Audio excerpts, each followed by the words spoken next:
Oke, saya akan memulai dengan sebuah cerita. Pada suatu hari Minggu, ada seorang bapak yang sudah cukup umur dan mengalami masalah penglihatan datang ke gereja, lalu minta didoakan sama Pak Pendeta. Pak Pendeta, tolong doakan mata saya karena penglihatan saya belakangan ini sudah semakin berkurang. Pak Pendetanya menjawab, oh iya Pak, pasti akan saya doakan. Tetapi saya mau nanya dulu loh, Bapak dengan penglihatan yang agak kurang ini kok bisa nyampe datang beribadah ke gereja ini? Lalu Bapak itu menjawab, iya Pastor, soalnya saya datang sini, saya berjalan dengan iman. Wah luar biasa, kata Pak Pendeta. Maka dengan iman itulah matamu akan segera dipulihkan dan kau akan memperoleh penglihatan yang baru. Lalu bapaknya menjawab, menoleh ke belakang, di situ ada seorang anak dan bapaknya manggil, Man, Iman, karena anaknya namanya Iman ternyata. Kok kamu gak bilang-bilang kamu itu bisa nyembuhkan penglihatannya bapak gitu ya. Pendetanya cuma bisa bengong. Nah karena itu hari ini saya ingin menyampaikan sebuah tema, makin beriman, makin berdampak. Ya kita akan meneladani satu tokoh di dalam perjanjian lama yang namanya Nehemia. Mari saya undang kita semua buka Nehemia bersama-sama. Nehemia pasal yang pertama, ayat 1 sampai dengan ayat yang ketiga. Demikianlah firman Tuhan, Nehemia pasal yang pertama, dimulai ayat yang pertama, judulnya di situ adalah doa Nehemia bagi orang Israel. Ayat 1, kisah Nehemia bin Hakalia. Pada bulan Kislew, tahun ke-20 ketika aku ada di Puri Susan, ini berarti Nehemia lagi nulis kisahnya. Puri Susan itu di mana? Puri Susan itu adalah ibu kotanya kerajaan Persia pada waktu itu. Kerajaan Persia itu berkuasa setelah mengalahkan kerajaan Babel, ya kurang lebih posisinya ada di Iran begitu ya. Maka datanglah Hanani, ayat yang kedua, salah seorang dari saudara-saudaraku bersama beberapa orang dari Yehuda. Aku bertanya kepada mereka tentang orang-orang Yahudi yang luput, yang terhindar dari penawanan, juga tentang Yerusalem. Kata mereka kepadaku, orang-orang yang tersisa di daerah sana yang terhindar dari penawanan, ada dalam kesukaran besar dan dalam keadaan tercela.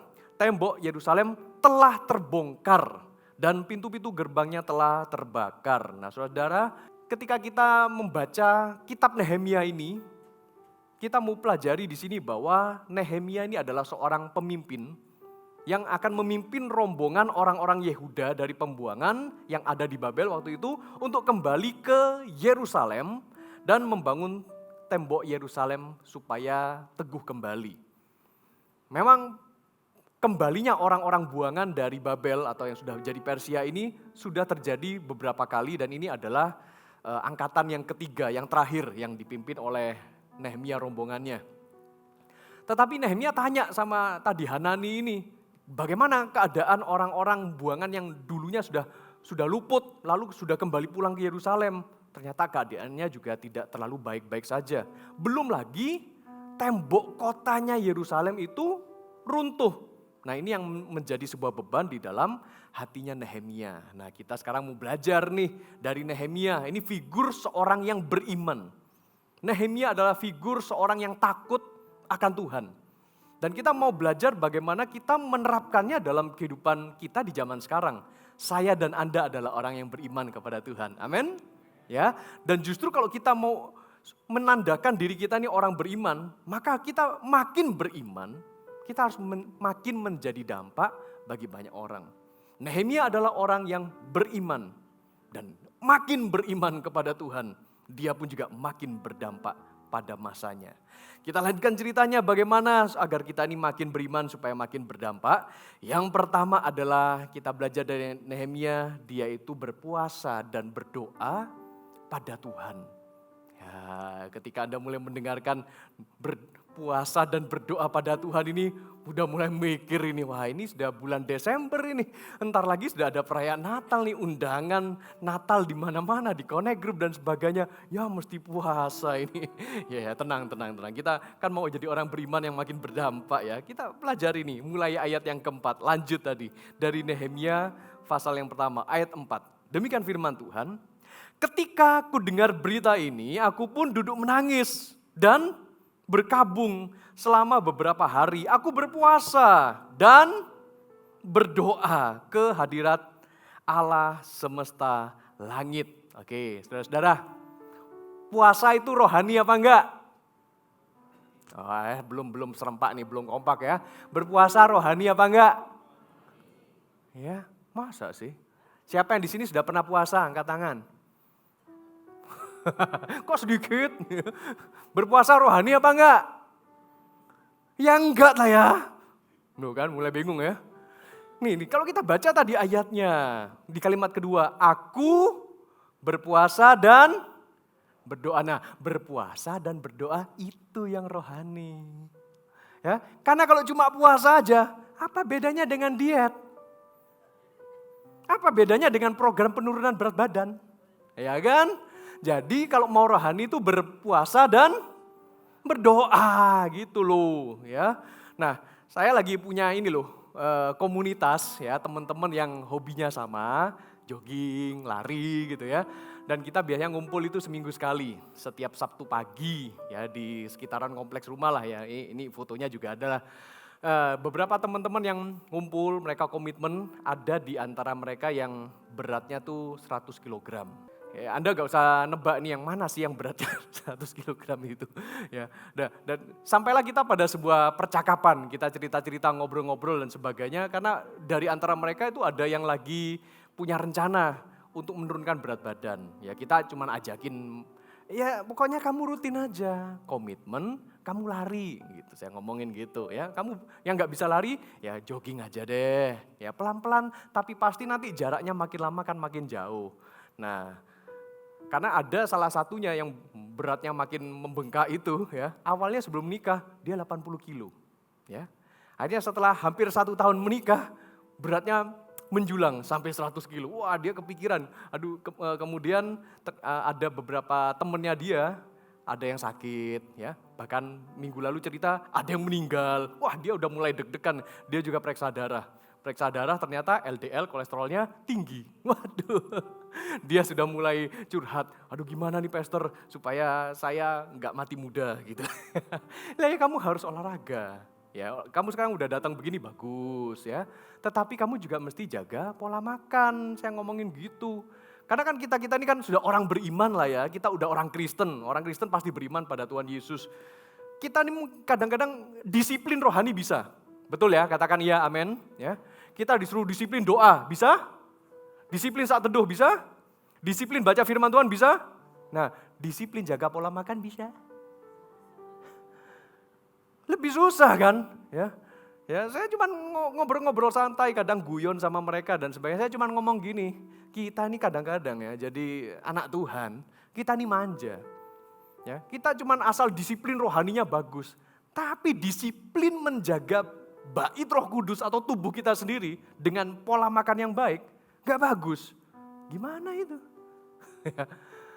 Jadi ayo kita tunjukkan disiplin rohani kita juga harus diimbangi dengan disiplin secara jasmani. Makanya Nehemia ini ambil langkah ini, berpuasa dan berdoa, itu baru rohani, itu baru bagus. Ya, mari kita coba deh lakukan bersama-sama.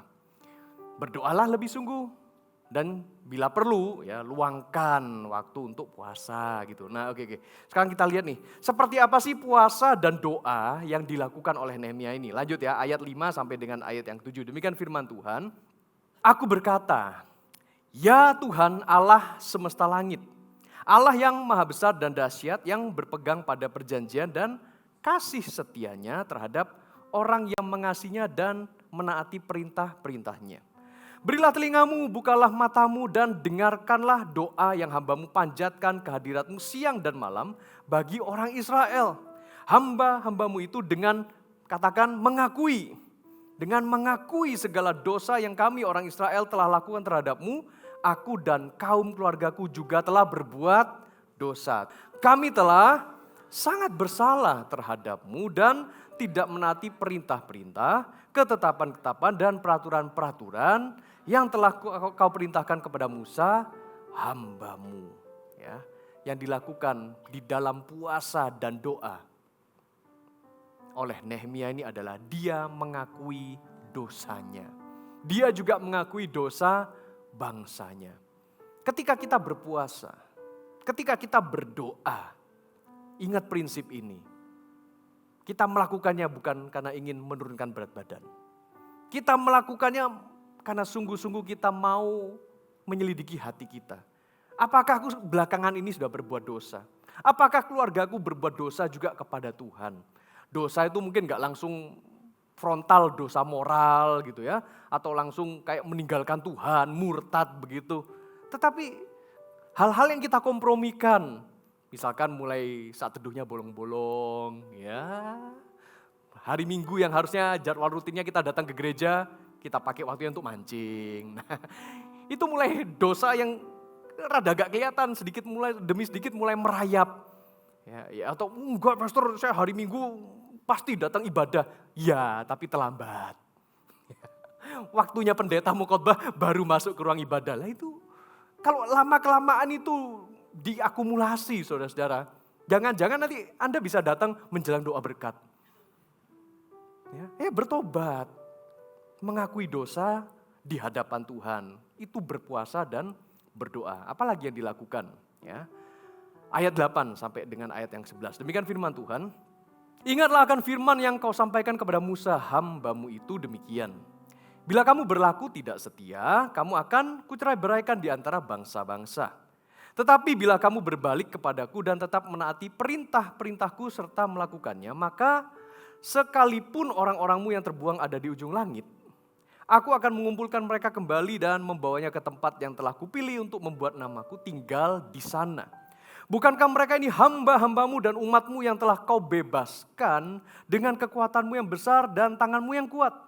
Ya Tuhan, berilah telingamu kepada doa hambamu ini dan kepada doa hamba-hambamu yang ikhlas takut akan namamu.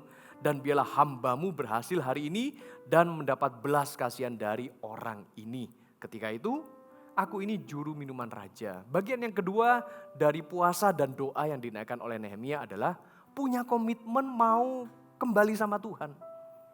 Karena ngapain kalau cuma bagian pertama saja yang dilakukan, maksudnya hanya mengakui dosa aja. Ya Tuhan, kami berdosa di hadapan-Mu. Ya Tuhan, aku sadar akan kesalahanku. Habis gitu ngulangi lagi. Ya percuma puasa dan doanya. Nah, di bagian kedua doa dan puasanya Nehemia ini adalah, ya Tuhan, dengarkanlah doa kami. Kami akan komitmen, kami akan kembali kepadamu, kami akan nurut kepadamu ya Tuhan. Nah, itu yang kita lakukan selama kita berpuasa dan berdoa di hadapan Tuhan. Ya, terserah kapan waktunya Anda mau lakukan. Contoh yang paling dekat yang akan gereja lakukan sebagai kegerakan bersama itu mengawali tahun 2025 nanti pasti akan ada waktunya kita akan berpuasa dan berdoa bersama-sama. Siapkan hati Anda, siapkan juga fisik Anda. Berpuasa bukan hanya sekedar menahan lapar, gak makan, gak minum. Tetapi kita ada persiapan mental. Puasa saja gak rohani. Puasa dan doa, nah itu baru lebih rohani ya. Oke, yang kedua kita belajar ya. Setelah kita nih sungguh-sungguh mau merendahkan diri di hadapan Tuhan. Kita dekatkan diri lebih lagi pada Tuhan, luangkan waktu dengan puasa. Tapi pastor gak kuat ini mau puasa bagaimana? Ya paling tidaklah aturlah pola makan Anda. Jangan kebablasan ya. Apalagi yang menjadi peringatan, zaman sekarang peringatannya untuk Anda jaga pola makan tuh lewat hasil cek darah. Ya, selama Anda punya concern, Anda punya perhatian terhadap kesehatan Anda. Kesehatan Anda itu adalah juga sebuah alarm untuk Anda itu baiknya jaga pola makan atau tidak. Ya, saya ngomong gini bukan karena seminar kesehatan, bukan. Tapi kan usia manusia semakin lama kan semakin berkurang atau semakin nambah? Nambah lah ya. Oke. Kalau gak semakin dijaga, tubuh kita ini kan bisa semakin merosot. Karena itu saya ingatkan, setiap kita jemaat gereja Mawar Sharon, Tuhan punya rencana yang besar buat setiap kita. Tapi kita tidak akan bisa menggapainya kalau tubuh kita sakit-sakitan, kalau tubuh kita lemah. Karena itu kita harus punya tenaga yang cukup untuk kita mengerjakan kehendak Tuhan melalui kita. Katakan amin.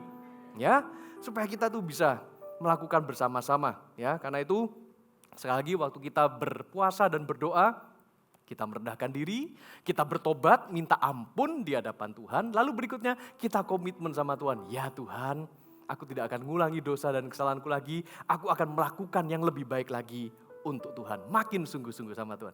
Yang kedua, bagaimana kita makin beriman supaya makin berdampak? Kita belajar untuk kita bertanggung jawab dalam pekerjaan. pekerjaan yang Anda dan saya miliki, itu semuanya dari Tuhan. Pekerjaan yang kita hidupi, kita jalani hari-hari ini adalah anugerah dari Tuhan. Hargai itu dengan lakukan secara bertanggung jawab. Contohnya seperti Nehemia juga. Tadi kita udah baca Nehemia pasal 1, ayat yang 11, kalimat yang terakhir. Ya. Ketika itu aku ini, ya inilah profesinya Nehemia, juru minum raja. Ini posisi yang tinggi loh di kerajaan. Kerjaannya Nehemia itu apa? Juru minum raja. Maksudnya sebelum raja minum, dicicipi dulu sama Nehemia. Nah berarti terhadap raja yang berkuasa pada waktu itu, Nehemia ini harus adalah pribadi yang setia. Dia adalah pribadi yang bisa dipercaya. Karena kalau gak bisa dipercaya, gak bakal dia punya kedekatan yang begitu rupa dengan raja. Karena yang namanya juru minum raja ini, dia juga ibaratnya sebagai tamengnya raja. Dia juga sebagai pelindung raja. Katakanlah ketika dalam perjamuan, ya raja mau minum anggur atau mau minum apapun lah minuman yang dia sukain itu, ya mau ngopi misalkan, ya atau rajanya pesen teh tarik gitu ya. Nah sebelum diminum sama raja, ya itu tehnya ya bukan pakai gelas yang sama tentu saja, entah gimana caranya, yang tadi sendokin atau pakai gelas yang lain, itu dicicip dulu sama Nehemia. Diteguk dulu gitu kan. Lalu tunggu berapa saat. Ya. Kalau Nehemia gak mules, nah berarti raja bakal aman. Gitu kan. Kalau Nehemia gak pingsan, ya berarti raja aman. Dan ini pekerjaan yang berisiko. Kalau itu diracun bagaimana? Ya, karena dulu cara musuh menyerangnya kayak begini, ya lewat mata-mata, lewat apa segala macam. Caranya untuk meruntuhkan sebuah negara, rajanya dulu yang diserang. Caranya gimana? Ya diracun, entah makanannya diracun atau minumannya diracun. Nah karena itu posisi menjadi juru minum raja ini posisi yang sangat krusial. Kalau sampai itu minuman rajanya diracun, diminum dulu sama Nehemia, mati deh Nehemia, kan gitu. Ya, tapi puji Tuhan, sampai waktu Nehemia menuliskan kitab ini, dia gak mati. Artinya selama ini dia aman. Ya, dia cicip minumannya raja. Nah, karena itu dia punya posisi yang sangat dekat. Orang kepercayaan raja. Jangan sampai Nehemia ini sudah tahu ini minuman ada racunnya, dia sudah minum penawar racun. Ya, kan bisa kan kayak film kungfu, film silat kan gitu kan. Ini tahu minuman beracun, minum penawar dulu, dikasihkan sama raja, tetap mati rajanya. Gitu, gak lucu lah ya. Nah ketika suatu ketika pasal yang kedua, ayat pertama, ini ceritanya ya, kita lanjutkan. Pada bulan Nisan, tahun ke-20 pemerintahan Raja Artasasta, ketika anggur telah tersedia, aku mengambil anggur itu dan memberikannya kepada raja. Udah dicicipin ini, aman nih raja. Ya.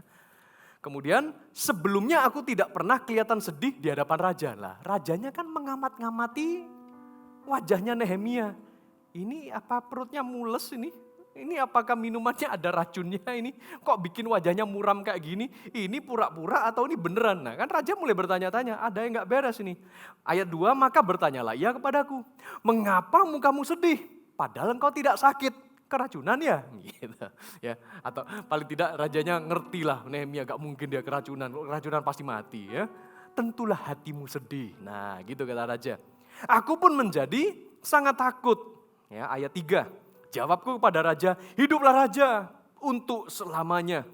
Bagaimana mukaku tidak akan sedih kalau kota tempat pemakaman nenek moyangku telah menjadi reruntuhan dan pintu-pintu gerbangnya habis dimakan api. Kata raja kepadaku, apa yang kau inginkan? Lalu aku berdoa kepada Allah semesta langit dan jawabku kepada raja ini, jawab kepada raja sambil doa. Dalam menjalankan pekerjaannya, tugasnya sambil doa. Saya dorong Anda semua, jemaat. Ketika kita dikasih kepercayaan sama Tuhan, kita orang beriman dan kita mau jadi orang yang berdampak. Sambil kerja, sambil doa kepada Tuhan. Amin. Jangan cuma asal kerja. Sudah kerja, masuk kantor, nungguin jam makan siangnya kapan ya. Jam ngopi breaknya kapan ya. Aduh jam pulangnya kapan ya. Ya. Cuman itu aja. Gajiannya kapan ya, halo. Ayo kita mulailah. Dalam pekerjaan lakukan dengan tanggung jawab. Sambil bekerja, sambil berdoa. Ditanyain sama atasan, ditanyain sama pelanggan, ditanyain sama klien, sambil berdoa. Ketika Anda lakukan tugas pekerjaan apapun sambil diaudit, sambil berdoa. Atau Kalau Anda jujur apalagi, ya kan? Sambil Anda melakukan bagian Anda, berdoalah. Kemudian Nehemia menjawab begini, ayat yang kelima. Dan jawabku kepada raja, jika raja menganggap baik dan berkenan kepada hambamu ini, utuslah aku ke Yehuda, mau pulang kampung. Ke kota tempat pemakaman nenek moyangku supaya aku membangunnya kembali. Wih, berani banget dia ngomong begini ya. Ayat 6. Lalu raja bertanya kepadaku, sedang permaisuri duduk di sampingnya. Berapa lama perjalananmu dan kapan engkau akan kembali? Raja berkenan mengutus aku. Sesudah aku menetapkan waktu tertentu kepadanya. Enggak tahu sih waktunya berapa bulan yang ditentukan, ya. Tapi puji Tuhan, enggak sampai 2 bulan ternyata pembangunan temboknya selesai sebelumnya, ya. Tapi itu juga belum termasuk durasi perjalanan pulang pergi antara Yehuda ke Persia. Ya, nanti kita lihat kelanjutannya ya. Ayat 7. Berkatalah aku kepada raja, jika raja menganggap baik, karena sudah di ACC ini, oke, kamu boleh pulang kampung, kamu silakan membangun tembok kotamu gitu ya. Jika raja menganggap baik, berikanlah aku surat-surat bagi bupati-bupati di daerah seberang sungai Efrat, supaya mereka memperbolehkan aku lewat sampai aku tiba di Yehuda. Karena sekalipun raja setuju, atasan setuju, bos kita setuju, begitu kita mau keluar menjalankan tugas, kan kadang-kadang terkendala birokrasi. Tolong dong bos, tolong dong raja, keluarin surat. Ini ada surat perintah dari raja, kalau aku boleh keluar. Kalau aku boleh ngerjakan tugasku, pulang kampung dulu, membangun tembok, gitu maksudnya. Ayat 8, dan juga sepucuk surat bagi Asaf, pengawas taman raja, supaya dia memberikan aku, minta bagian lagi, minta bonus ya. Minta material, minta modal. Supaya dia memberikan aku kayu untuk memasang balok-balok pada pintu-pintu gerbang puri dekat bait suci, untuk tembok kota dan untuk rumah yang akan kudiami. Raja mengabulkan permintaanku itu karena tangan baik Allahku melindungi aku. Pelajaran yang bisa kita petik itu adalah kalau kita ini orang yang beriman dan mau berdampak, lakukan pekerjaan kita dengan penuh tanggung jawab. Amin. Tuhan sudah ngasih Anda pekerjaan. Pekerjaan itu dari Tuhan. Makanya kita lakukan dengan tanggung jawab. Ketika kita bertanggung jawab, kita punya hubungan yang baik, dipercaya sama atasan kita, malah ditambahin fasilitas lagi, puji Tuhan. Kelola juga dengan penuh tanggung jawab. Sebagai juru minum raja, karakternya Nehemia yang bisa kita pelajari adalah dia tuh setia. Dia tuh juga dapat dipercaya. Karena itu dia berdampak. Seberapa setia Anda dalam pekerjaan Anda? Atau kalau bagi Anda yang punya atasan ya, sebagai pegawai atau karyawan gitu. Seberapa setia Anda dan seberapa Anda bisa dipercaya oleh atasan Anda, itu akan menentukan berkat Anda. Itu juga akan menentukan seberapa dampak Anda bagi marketplace, bagi perusahaan, bagi toko di tempat di mana Anda bekerja, bagi pekerjaan Anda. Bila Anda juga mungkin pemilik perusahaan, dengan setia dan bisa dipercaya, Anda bisa dipercaya sama langganan, Anda bisa dipercaya sama vendor, Anda dipercaya sama rekan bisnis. Itu yang akan membuat Anda semakin berdampak. Ya, lanjut.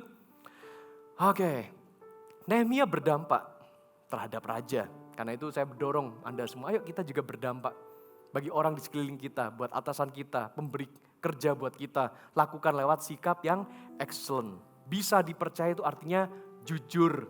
Minimal kalau janji ditepati. Omongan bisa dipegang. Itu setia dan bisa dipercaya. Yang ketiga, bagaimana kita beriman supaya makin berdampak? Yang ketiga adalah bertindak. Nehemia mulai bertindak, gak cuma ngomong doang. Dia gak cuma puasa, doa, lalu habis itu pamit sama raja, pulang. Enggak, dia pegang kata-katanya. Dia bertindak untuk membangun tembok Yerusalem. Bagaimana langkah-langkah dia membangun, tahapannya? Oke, kita lihat ya, Nehemia pasal 2, lanjut ayat yang ke-11. Dia benar menjalankan hal ini. Lalu aku tiba di Yerusalem sesudah 3 hari di sana. Aku bangun pada malam hari bersama beberapa orang saja yang menyertai aku. Aku tidak memberitahukan kepada siapapun rencana yang diberikan Allahku dalam hatiku untuk kulakukan bagi Yerusalem. Pembangunan tembok Yerusalem ini bukan maunya Nehemia sebetulnya. Tetapi Tuhan yang sudah taruh di dalam hatinya Nehemia untuk memulihkan tembok Yerusalem, tembok kota. Di dalamnya Yerusalem ada bait suci. Zerubabel waktu awal-awal pulang kembali ke Yehuda membangun bait suci. Ezra berikutnya ketika kembali pulang ke Yehuda itu membangun kerohanian jemaat. Nah yang terakhir Nehemia pulang untuk membangun temboknya Yerusalem. Jadi lengkap, bait suci dipulihkan. Imannya orang Yehuda dipulihkan. Sekarang tembok kotanya juga perlu dipulihkan. Ya, lanjut. Bahkan tidak seekor binatang pun bersamaku selain yang kutunggangin. Dia simpen dulu, ini visi dari Tuhan. Jangan sampai bocor kemana-mana. Ya, dia jaga itu, pesan dari Tuhan. Bangun kembali tembok Yerusalem. Lanjut nih ya, di ayat yang ke-17. Dia setelah simpen itu rencananya, dia sharingkan kepada rekan-rekan lainnya. Lalu aku berkata kepada mereka, ayat 17 ya. Kamu melihat kemalangan yang kita alami. Yerusalem telah menjadi reruntuhan dan pintu-pintu gerbangnya telah terbakar. Mari kita bangun kembali tembok Yerusalem supaya kita tidak lagi dicela. 18, ketika ku beritahukan kepada mereka betapa baiknya tangan Allahku yang melindungi aku dan apa yang dikatakan raja kepadaku, berkatalah mereka, kami siap untuk membangun. Lalu dengan sekuat tenaga mereka mulai melakukan pekerjaan yang baik itu. Pekerjaan membangun tembok itu gak mudah, saudara. Ketika Tuhan mungkin sudah memberikan suatu rencana di dalam hatimu. Untuk Anda membangun sesuatu, untuk lingkungan Anda, untuk keluarga Anda, untuk tempat pendidikan Anda, untuk marketplace Anda, tidak selalu mudah. Tetapi Tuhan pasti akan menyertai Anda, itu yang utama. Nah Tuhan izinkan juga terjadi kendala. Ya kita baca dari judul-judul pasalnya aja lah ya. Nehemia, dia sudah menyampaikan pesan Tuhan kepada rekan-rekannya untuk sama-sama membangun. Di pasal yang keempat, judulnya itu adalah kewaspadaan terhadap para penentang pembangunan. Di pasal 4, Nehemia tetap membangun sekalipun ada penentang. Pasal 5, tetap membangun sekalipun rakyat mengeluh dan ada yang pilih kasih terhadap rakyat. Ada yang ngambil bagiannya rakyat, ya dikorupsi lah begitu ibaratnya. Tapi Nehemia pantang menyerah, tetap membangun. Pasal yang ke-6, Nehemia tetap membangun. Sekalipun ada yang mau membunuh Nehemia. Ini judulnya aja upaya untuk membunuh Nehemia, ngeri. Ya. Tetapi Nehemia tetap membangun. Bagaimana dengan Anda? Ketika ada yang menentang visi Anda, ada yang menentang rencana Anda, ada yang tidak setuju dengan perubahan kebijakan yang Anda lakukan di kantor, di perusahaan Anda, ada yang tidak setuju dengan pendapat Anda, mau mematikan ide Anda, gimana Anda? Sementara Anda yakin ini ide dari Tuhan. Ini hikmat dari Tuhan untuk Anda melakukan perubahan di dalam kantor Anda. Tapi Anda takut, kok ada yang nentang ya, ada yang gak setuju ya, gimana ini? Padahal yang mau saya lakukan sesuai dengan firman Tuhan. Nehemia tetap membangun. Ya, singkat cerita, selesailah dalam waktu 52 hari. Gak sampai 2 bulan. Ya. Baca nih Nehemia pasal 6 ayat 15 sampai 16. Demikian firman Tuhan. Tembok itu selesai dibangun pada tanggal 25 bulan Elul. Dalam waktu 52 hari. 52 hari aja. Ketika semua musuh kami mendengar hal itu, semua bangsa sekeliling kami menjadi takut. Mereka sangat kehilangan muka dan menyadari bahwa pekerjaan itu dilaksanakan dengan bukan manusia yang mengerjakan. Memang manusia yang melakukan, Nehemia pelaksananya, memimpinnya. Tetapi di balik itu semua, bantuan Allah kami. Itu yang luar biasa. Karena itu di bagian yang ketiga yang penting ini adalah tetaplah membangun. Bertindaklah Bapak Ibu dan sekalian. Bertindaklah. Anda mau jadi dampak di mana? Bertindaklah. Asal Anda sudah yakin ini dari Tuhan. Anda sudah puasa, Anda sudah mendoakan. Anda juga sudah tanggung jawab dengan pekerjaan Anda, dengan profesi Anda. Bertindaklah sesuai dengan apa yang Tuhan arahkan dalam kehidupan Anda. Contoh, Anda mau jadi dampak di kantor, ya. Mulailah dengan membangun kerohanian di kantor Anda. Contoh kalau misalkan di kantor Anda sesama orang Kristen sudah gak ada yang pernah kumpul bareng, gak ada yang doa-doa barengnya dan sebagainya. Sedangkan teman-teman kita dari agama lainnya setiap hari tertentu, jam tertentu, rutin mereka ibadah di mana. Sementara kita ngafe, gosip. Lah faedahnya apa? Anda mau jadi dampak. Cobalah, oke kita teman-teman saudara seiman, mungkin waktu Anda menggerakkan pertama kali yang kadang-kadang sulit digerakkan, saudara seiman sendiri. Aduh Pak, malas-malas doa mereka Pak, ya udah mulai dari Anda. Mungkin Anda sendirian, lalu ada teman yang niat, ada teman lagi yang lain yang niat. Lama-kelamaan juga jadi banyak kan, lama-kelamaan Anda jadi dampak. Anda memimpin persekutuan doa bila perlu di sana. Dari yang sederhana aja deh, Pak, saya nggak bisa main gitar Pak, saya nggak bisa nyanyi Pak, masih pales dan sebagainya. Nanti Tuhan pelan-pelan kirimkan, yang penting niatnya dulu. Dan Anda pastikan beneran dari Tuhan atau enggak sih ini.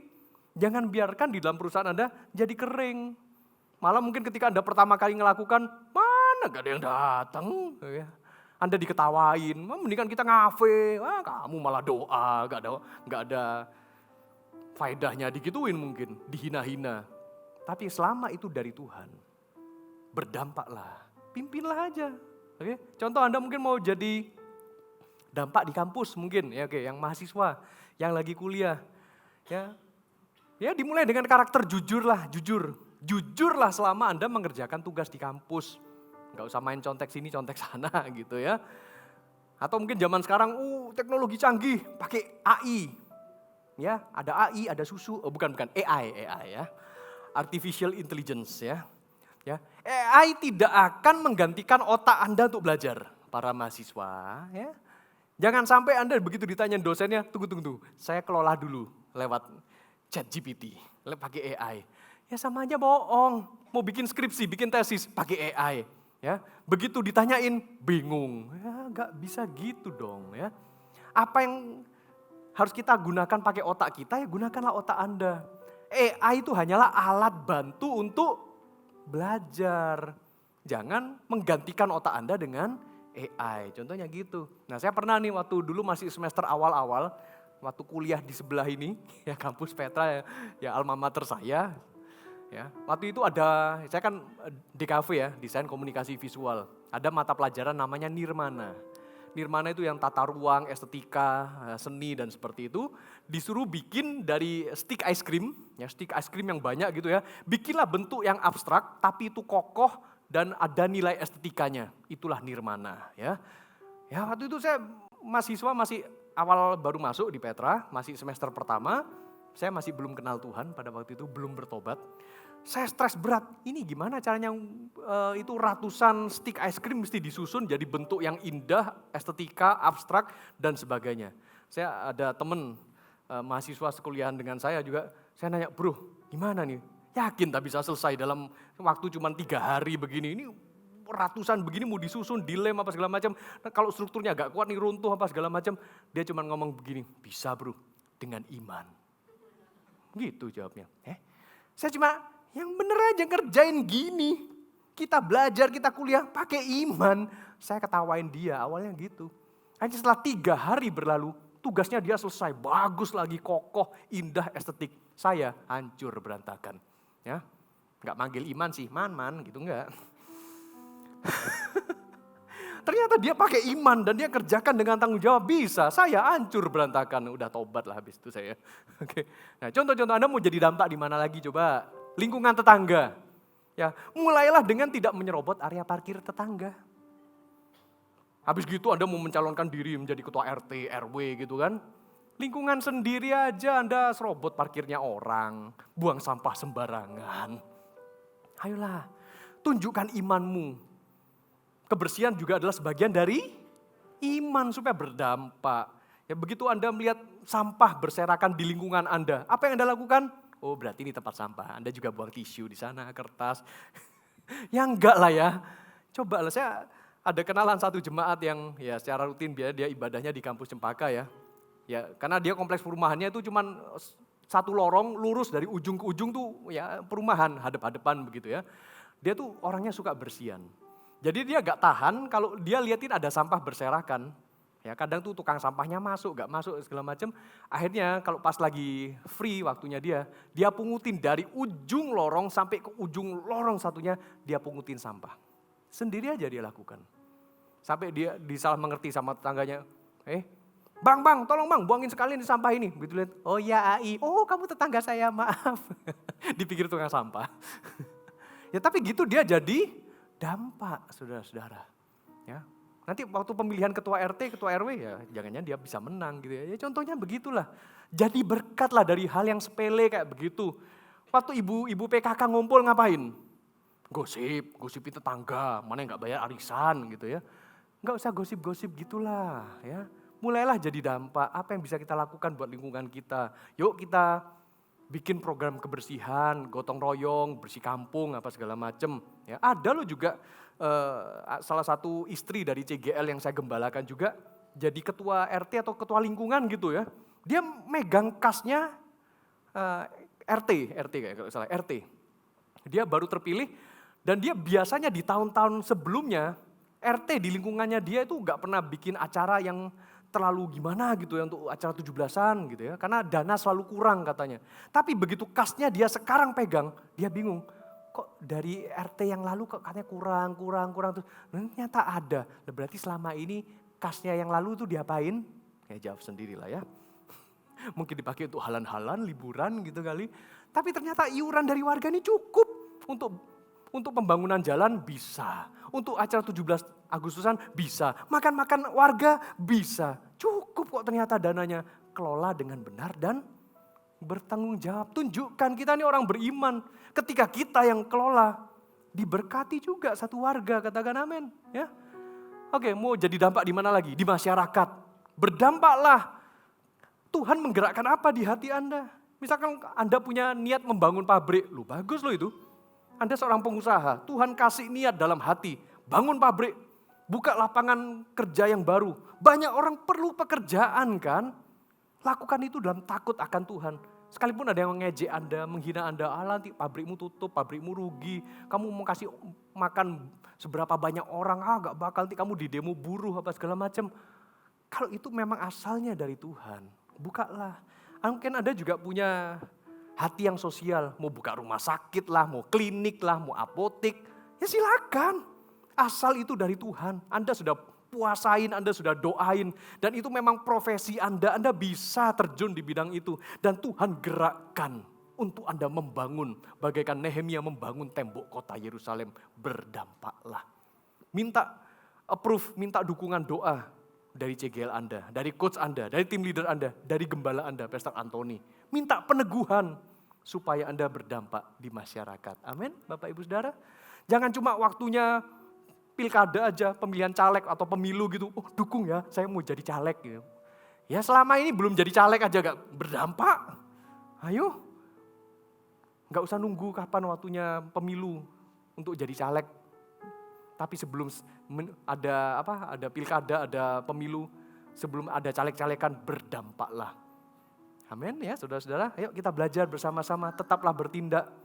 Caranya gimana ya, mau entah pakai Anda cara bersaksi, di kantor Anda mau buka persekutuan doa, silakan. Pelayanan, mau ngajak teman Anda ke gereja waktu hari Minggu. Anda mau menginjili, Anda mau buka pusat rehabilitasi mungkin. Ada yang mungkin di sini kuliahnya psikologi, Anda juga kepingin orang itu dipulihkan dari keterikatan dengan narkoba, depresi. Apalagi zaman sekarang kan banyak orang yang mental health issue gitu kan. Masa manusia disuruh gonggong, misalkan gitu. Ya, kan kita perlu layani mereka. Bikinlah pusat rehabilitasi, pusat konseling keluarga misalkan begitu. Orang Kristen harus berdampak, orang beriman harus jadi dampak di masyarakat kita. Sekalipun ada yang mau menentang kita, membunuh rencana kita, membunuh visi kita, tetap dirikan itu, bertindaklah bersama dengan Tuhan. Oke, semuanya mau semakin beriman, semakin berdampak, katakan amin. Ya, karena itu jadilah pribadi yang semakin beriman, agar semakin berdampak. Caranya gimana? Sungguh-sungguh melekatlah kepada Tuhan. Salah satunya dengan cara puasa sungguh-sungguh, doa sungguh-sungguh. Tanggung jawablah dalam pekerjaan, dalam profesi Anda. Dengan talenta yang Anda miliki, tanggung jawab benar dan lakukanlah ini. Bertindaklah, lakukan sesuai dengan kehendak Tuhan.